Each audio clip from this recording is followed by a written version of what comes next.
जय हिंद साथियों, स्वागत है आप सभी का राज सर क्लासेस के यूट्यूब चैनल में। देखिए, आज का जो हमारा इंपॉर्टेंट सेशन है वो है ओम के नियम के बारे में, जो कि विद्युत धारा का एक पार्ट है। ठीक है, तो आइए इसको स्टार्ट करते हैं। देखिए, ओम का नियम आपको दो तरह से पूछता है, या तो वो 2 नंबर में आपको पूछ लेगा या तो आपको 5 नंबर में पूछ लेगा। ज़्यादातर ये 5 नंबर में ही पूछा जाता है ना। तो चलिए, अगर 2 नंबर में पूछेगा तो आपको कैसे कितना लिखना है। देखिए, सबसे पहले आप समझ लीजिए ओम का नियम है क्या, दिया है अचर ताप पर। अचर ताप का मतलब क्या हुआ? देखिए, अचर ताप का मतलब हुआ कि कोई भी चालक है, मान लीजिए हमारा ये चालक है, तो इस चालक का भौतिक अवस्था आपको समान रखना, मतलब भौतिक अवस्था में चेंज नहीं करना है। अब भौतिक अवस्था का मतलब क्या हुआ? भौतिक अवस्था का मतलब ये हुआ आपको उसका लंबाई नहीं बढ़ाना है, ताप नहीं उसमें बढ़ाना है, दाब नहीं बढ़ाना है। तो यही सब इसका क्या होता है? भौतिक अवस्था होता है। तो आपको ताप दाब उसका नहीं बढ़ाना है। यही जो है साइमन ओम एक वैज्ञानिक था, उन्होंने कहा कि जब चालक में धारा बहती है ना और उसके बीच सिरों के बीच अगर विभवांतर लगाते हैं तो उनमें कुछ न कुछ एक संबंध है, आई और भी में कुछ न कुछ एक संबंध है। तो वो संबंध क्या कहलाता है? यही हमारे साइमन ओम साहब ने बताया था, इसीलिए इसी के नाम पर ये रख दिया गया, ये ओम का नियम कहलाता है ना। तो आप याद रखिए डेफिनेशन, अचर ताप पर मतलब आप जो है ताप चेंज नहीं करेंगे, सिंपल भौतिक अवस्था आपको चेंज करना ही नहीं करना है। अचर ताप पर किसी चालक के दोनों सिरों के बीच विभवांतर, अब इसके सिरों के बीच मान लीजिए विभवांतर कुछ ऐसे इस तरह से होता है, तो यहाँ भी लगा देंगे, ये भी हो गया आपका। इनके बीच जो ये बिंदु और ये बिंदु बीच में जो विभवांतर होगा ना, इन चालक के सिरों के विभवांतर, इसमें जो करंट बह रहा है, मान लो इसको बैटरी से जोड़ते हैं ना, इसमें जो करंट बह रहा है, इस करंट का क्या होगा? समांतर होगा, समांतर करे समानुपाती होगा या अनुक्रमानुपाती होगा ना। तो आप देख सकते हैं इस तरह से कुछ यहाँ, तो वही दिया है भी इसको क्या बोलते हैं, देखिए दिया यहाँ पर भी समानुपाती आई, ये जो आपको ऐसे करके दिख रहा है ना, इसको बोलते समानुपाती बोल दो या अनुक्रमानुपाती बोल दो, यही मतलब है। इसका मतलब क्या है? इसका मतलब यह अगर विभवांतर बढ़ेगा, चालक में अगर विभवांतर बढ़ रहा है, इसका मतलब क्या है? धारा भी बढ़ेगा। इसका मतलब यही हुआ, ये जो अनुक्रमानुपाती कर रहा है इसका मतलब यही हुआ। अब देखिए, तो भी मतलब विभवांतर हो गया, आई मतलब धारा हो गया, हम पहले भी इसको बता दिए है ना। अब देखिएगा, हम ये जो आपको ये वाला चिन्ह दिख रहा है, इसको हम हटाएंगे, तो इसको हटाएंगे तो इसके बदले में एक हमको नियतांक देना पड़ेगा, कोई अचर वैल्यू देना पड़ेगा। तो भी बराबर क्या हो जाता है? I R. अब ये जो था ना आपका ये वाला देख रहे हैं, इसी के बदले हम क्या दिए हैं? आर दिए हैं, इसी के बदले में क्या दिए? आर।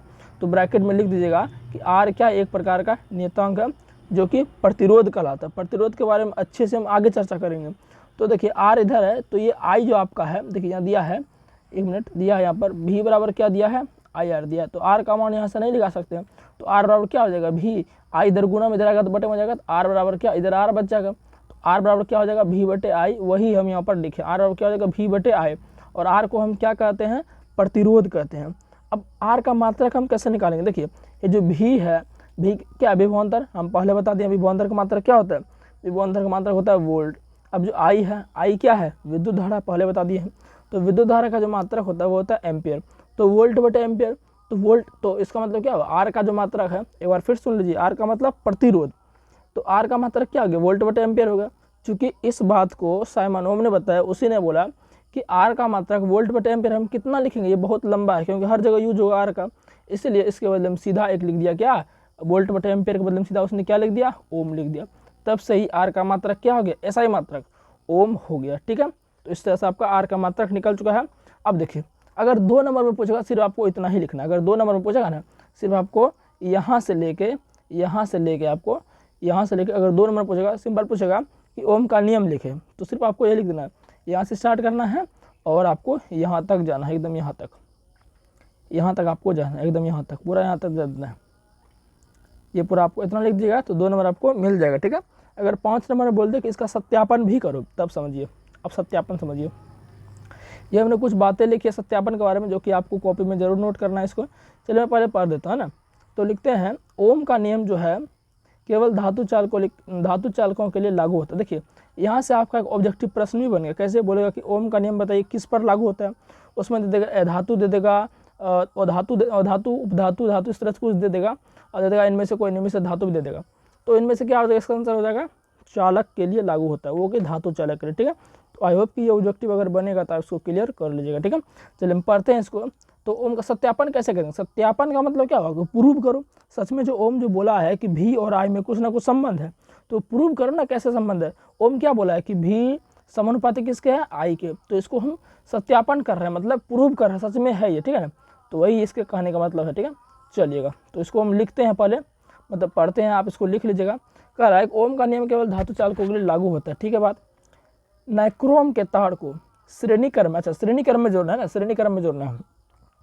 नाइक्रोम के तार को श्रेणी क्रम में बैटरी, एमीटर तथा वोल्टमीटर से संयोजित कर देते हैं। मतलब अब किसी में करंट बहाना है और उसमें एमीटर हमको धारा पता करना कितना धारा बह रहा है, विभवांतर पता करना कितना विभवांतर हो रहा है, मतलब कितना वोल्टेज आ रहा है, तो उसमें आपको लगाना पड़ेगा। आपको पता होना चाहिए कि विद्युत धारा को मापने के लिए एमीटर का उपयोग करते हैं और विद्युत विभवांतर को मापने के लिए हम वोल्टमीटर का प्रयोग करते हैं। तो अगर हमको मापना है तो हमको परिपथ में लगाना पड़ेगा, वो सब सिंपल बात है। चलिए तो देखिएगा, नाइक्रोम के तार को श्रेणी क्रम में बैटरी, एमीटर तथा वोल्टमीटर से संयोजित कर देते हैं, परिपथ सजाते हैं, वही हो गया परिपथ तैयार करते हैं। अब क्या करते हैं ना कि विद्युत परिपथ में हम धारा का मान बदल देते हैं। देखिएगा ध्यान से, विद्युत परिपथ में पहले इसको पढ़ लेते हैं, हम चित्र भी आपको बताएंगे, ऐसा अनेक चित्र लिख दिए हैं हम। देखिएगा विद्युत परिपथ में क्या करते हैं, धारा का मान बदल कर। अब धारा का मान कैसे बदलेंगे, अरे बैटरी चेंज करेंगे, बैटरी चेंज करेंगे तो धारा चेंज होगा ना, बैटरी चेंज करेंगे तो विभवांतर चेंज होगा, और जब विभवांतर चेंज होगा तो धारा भी चेंज होगा। अभी तुरंत न बताए हैं कि भी क्या होता है, आई के समानुपाती होता है, अनुक्रमानुपाती होता है। अगर भी बढ़ेगा तो आईओ बढ़ेगा, इसका मतलब ये जो दिख रहा है ना, इसका मतलब यही होता है, ठीक है ना। तो हम क्या करेंगे, बैटरी बार बार बदलेंगे। हाँ कहाँ गया, धारा का मान बदल कर, देखिएगा धारा का मान बदल कर एमीटर में। अब धारा का मान जब बदलेंगे, क्योंकि हम एमीटर लगाए हैं उसमें धारा का मान अलग दिखाएगा, तो धारा तथा वोल्टमीटर से वोल्टेज का पाठ्यांक नोट करते हैं। मतलब उसमें जो भी वोल्टेज आ रहा है, जब बैटरी बदले तो कुछ ना कुछ वोल्टेज बदलेगा, तो देखते हैं कितना वोल्टेज बदलेगा, उसको हम नोट कर लेते हैं कॉपी में। तो देखा जाता है कि प्रत्येक बार, मतलब हमेशा जो है ना कि V/I का जो मान है समान ही आता है। जब V/I का मान समान आता है, इसका मतलब क्या है, V बढ़ रहा है तो I भी बढ़ रहा है। चलिए अब मैं चित्र के द्वारा आपको समझाता है ना, वो सब खत्म हो गया बात। अब देखिए मेन चीज़ यहाँ है, इनको समझिए आप थोड़ा सा। देखिएगा यही है आपका दोस्तों ओम के नियम का, ये बोल सकते हो डायग्राम, है ना। ये देखिए हमने कुछ सजा दिया है, ये रहा आपका, ये रहा मेन चित्र, और ये जो है हमने वही पाठ्यांक सजा दिया है कि नोट जो किए हैं वही किए हैं, ठीक है ना। चलिए एक मिनट देखिएगा जरा आप, चलिए थोड़ा छोटा कर लेता हूँ मैं अपने आप को, ये रहा, ठीक है। देखिएगा तो देखिए हमने क्या किया, ये जो आप तार देख रहे हैं किसका तार है, नाइक्रोम का तार है। किसका तार है, नाइक्रोम का तार है, ये आपका नाइक्रोम का तार है। नाइक्रोम के तार को देखिए हमने बैटरी से जोड़ दिया। देखिए अलग अलग बैटरी लगाए हैं ना। सबसे पहले देखिए इसमें क्या किया हम, यहाँ प्रतिरोध भी लगा दिए हैं, और यहाँ एक दिख रहा होगा आपको ए दिख रहा होगा, ए में क्या किया हम एमीटर लगा दिए हैं, और यहाँ कुंजी लगा दिए। कुंजी दबाएंगे तब ये धारा बहेगा, क्योंकि क्या बोलते हैं, विद्युत धारा बहने के लिए आपको परिपथ को बंद करना पड़ेगा, यानी कि बंद विद्युत परिपथ आपको चाहिए, खुला विद्युत परिपथ से धारा नहीं बहेगा। हम पहले पढ़ा दिए परिपथ के बारे में। चलिए देखिएगा, तो देखिए हम यहाँ क्या किए हैं, देखिए यहाँ से बैटरी जोड़े हैं तो धारा इस तरह से हमारा आएगा, धारा इस तरह से आएगा, इस तरह से आएगा, इस तरह से आएगा। तो एमीटर का ये वाला पार्ट क्या है, प्लस किए हैं, और ये वाला पार्ट माइनस किया है। और देखिए इसमें हम क्या किया, समांतर क्रम में वोल्टमीटर भी लगा दिए हैं। आपको हमेशा ध्यान रखना कि वोल्टमीटर को हमेशा समांतर क्रम में लगाते हैं और एमीटर को हमेशा श्रेणी क्रम में लगाते हैं। अभी ये आपको पता चलेगा कि धीरे धीरे जैसे अभी चैप्टर स्टार्ट ही हुआ ना, तो समांतर क्रम श्रेणी क्रम क्या होता है अभी आपको पता चलेगा, है ना। तो अभी इसको समझिए। और यहाँ कुंजी लगा दिए हैं। देखिए अब एमीटर का प्लस इधर रखेंगे, क्यों इधर रखेंगे, क्योंकि इधर से जो धारा निकलेगा कुंजी से दबाएंगे तो बैटरी से धारा निकलेगा, तो बैटरी से मतलब करंट जाएगा, तो ऐसे करंट जाएगा। तो पता है आपको करंट किस दिशा से जाता है, प्लस दिशा से जाता है, प्लस दिशा से निकलता है और माइनस दिशा की ओर जाता है। तो इधर से करंट निकलेगा। आपको देखिए वोल्टमीटर भी इधर, वोल्टमीटर का ये वाला सिरा देख रहे हैं, ये भी क्या प्लस वाला है, मतलब इधर से इसमें भी जाएगा, फिर इसमें जाएगा, फिर इसमें भी जाएगा। इस तरह से आपका पूरा जो है करंट बहेगा ना। अब देखिएगा जहाँ से ये सब श्रेणी क्रम में संयुक्त है। अब देखिए यहाँ अभी एक बैटरी आपको दिख रहा होगा। अब क्या एक बैटरी लगाए हैं तो धारा का मान लीजिए कि क्या है, मान लीजिए विभवांतर हम जब नापे तो 2 वोल्ट आ रहा था। कितना वोल्ट आ रहा था, 2 वोल्ट। ये जो विभवांतर यहाँ लगाया ना, ये वाला देख सकते हैं आप, यहाँ देखें ना विभवांतर, जब एक बैटरी लगाया तो मान लेते हैं 2 वोल्ट आया। अगर 2 वोल्ट आया तो मान लेते हैं कि धारा जो हमारा कितना आया, 1 एम्पियर आया, कोई दिक्कत नहीं। तो V/I का मान कितना आ जाएगा, V का भाग दीजिए तो 2/1 कितना आ जाएगा, 1 से 2 बार में जाएगा, तो V/I का मान कितना आ गया, 2 हो गया, ठीक है। अब देखिए जरा, चलिए और देखते हैं जरा। अब क्या करते हैं, बैटरी चेंज करते हैं। अब देखिए दूसरा बैटरी आपको यहाँ दिख रहा होगा, ये वाला बैटरी, ये दूसरा बैटरी दिख रहा होगा। जब दूसरा बैटरी लगाते हैं, हम बोले थे ना धारा का मान बदलेंगे, धारा का मान बदलेंगे, तो धारा का मान बदलेंगे क्या करेंगे, अरे बढ़िया बढ़िया बैटरी जोड़ते और क्या पावरफुल वाला। तो ये हम दूसरा बैटरी लगा दिए। जब दूसरा बैटरी लगाएंगे तो फिर वोल्टेज चेंज हो जाएगा। अब देखते हैं दूसरा बैटरी जब लगाते हैं, देखते हैं कि वोल्टेज जो यहाँ आ रहा है ना, यहाँ जो वोल्टेज विभवांतर यही नापेगा, यहाँ जो विभवांतर लगाए हैं, वोल्टमीटर जो लगाए हैं यही नापेगा। अब देख लेते हैं कि वोल्टेज जो आ रहा है ना, वो विभवांतर जो आ रहा है वोल्टमीटर में 4 वोल्ट आ रहा है, 4 वोल्ट आ रहा है। अब जब देखते हैं कि धारा कितना आ रहा है, तो धारा आ रहा है 2 एम्पियर आ रहा है, ठीक है ना। ऐसा वैज्ञानिकों ने प्रयोग करके देखा है। अब फिर V/I का मान निकालते हैं, कितना होगा, V का मान कितना 4 हो गया और I का मान कितना 2, 2 दूनी कितना होगा 4। देखिए फिर भी 2 आया ना, ये भी 2 था और ये भी 2 आया है। अब लास्ट वाला देखते हैं उसी तरह फिर एक और बैटरी लगाते हैं, फिर देखते हैं कि वोल्टेज जो आ रहा है वो 6 वोल्ट आ रहा है और धारा 3 एम्पियर है। हालांकि थोड़ा और इसमें कम हो सकता है ना, तो मान लीजिए 3 है, हम थोड़ा इसको और थोड़ा सा हल्का मान लीजिए, कहीं अगर कुछ तार में गड़बड़ी हो गया, कहीं हीट हो गया तार, तो कुछ ना कुछ धारा कम हो सकता है, तो कम होगा, ऐसा नहीं कि ज़्यादा हो जाएगा ना। चलिए 1 मिनट रुकिए जरा, आप थोड़ा सा मैं इनको मिटा देता हूँ ना। तो देखिए मान लीजिए आपके बार जो 6 वोल्ट आ रहा था और धारा मान लेते हैं 2.9 आ रहेगा, तो कुछ ही कम है ना। अरे 2.9 जो है 3 से कुछ ही कम है ना, तो मान लेते हैं लगभग कितना, फिर 6 को 3 से भाग दिए, 3 दूनी 6, देखिए 2। तो हमेशा देखिए V/I का मान जो हमेशा समान आ रहा है, तो V/I का मान हमेशा समान आ रहा है। इससे सिद्ध होता है ओम का नियम, जो ओम बोला था कि V/I जब V बढ़ेगा तो I बढ़ेगा, तो वो क्या है, बिल्कुल सही है, ठीक है ना। तो ये तो आपका हो गया चित्र द्वारा, मतलब डायग्राम द्वारा, विद्युत परिपथ में ओम का नियम चित्र बना के दिखा दिया। अब यहाँ पूछता है कि ग्राफ द्वारा भी दिखाएं, क्या दिखाएं, ग्राफ द्वारा भी दिखाएं।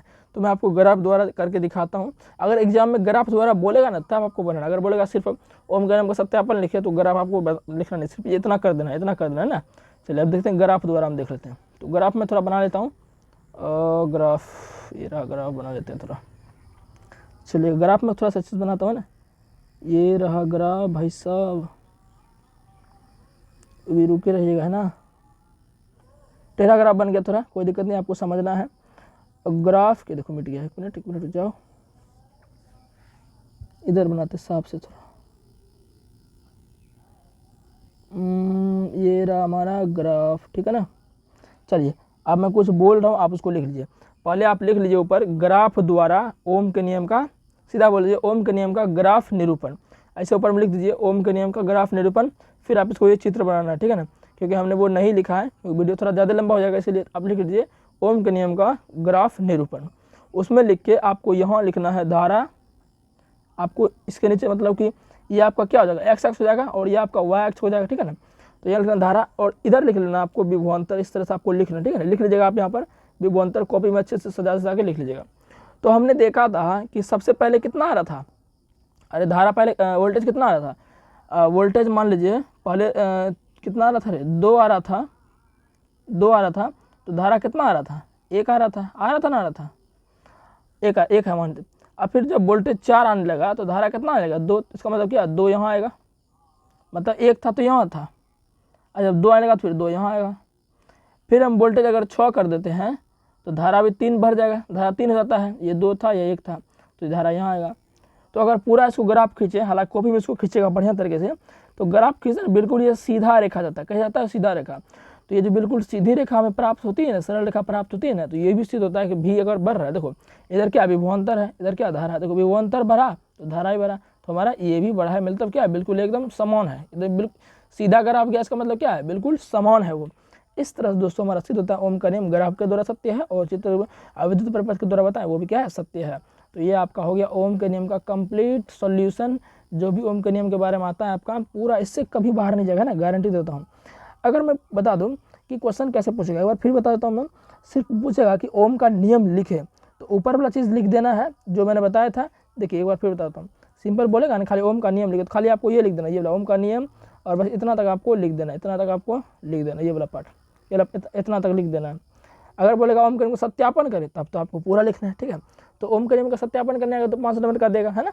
चलिए तो इस तरह से आपका जो ओम का नियम था वो पूरी तरह खत्म हो चुका है। आगे हम देखेंगे, क्या देखेंगे, प्रतिरोध के बारे में देखेंगे, श्रेणी क्रम संयोजन और समांतर क्रम संयोजन, उसमें फॉर्मूला प्रूव्ड होता है, उनको हम अच्छे से करेंगे, ठीक है। तो चलिए मिलते हैं नेक्स्ट वीडियो में, और क्या।